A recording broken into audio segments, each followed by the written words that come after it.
And complexity in the tax code is detrimental to economic growth. And both parties have been guilty of this.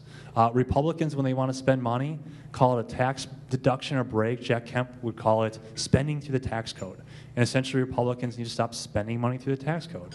And then Democrats have also tried to reach certain objectives through the tax code by manipulating just the general tax code, but also through a lot of refundable credits and ideas like that. Is that a multimillionaire in Illinois, their stated tax rate that they pay is 5%.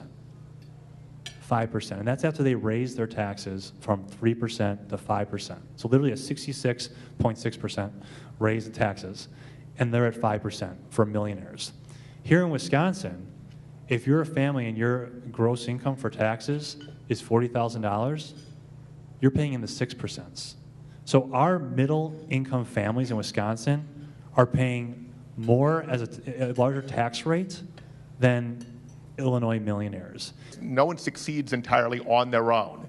We have our education system, we have our infrastructure and roads and bridges, access to a talented workforce, all the things that we do as a democracy to make success possible. And so when people do very well, we need that. That is great for our society, but I also think people owe something more back. And I think there's been a real change from the post-war period where large corporations, where the wealthiest, felt more social obligation to pay it forward, to pay it back.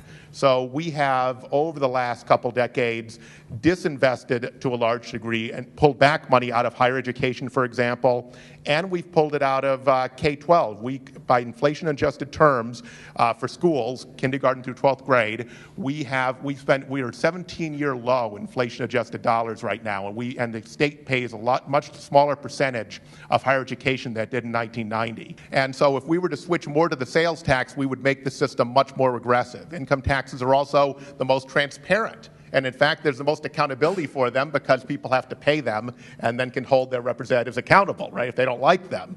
And so, but I really think I'm concerned with our growing inequality that we would do anything to make the tax system less fair. I would want to make it more fair.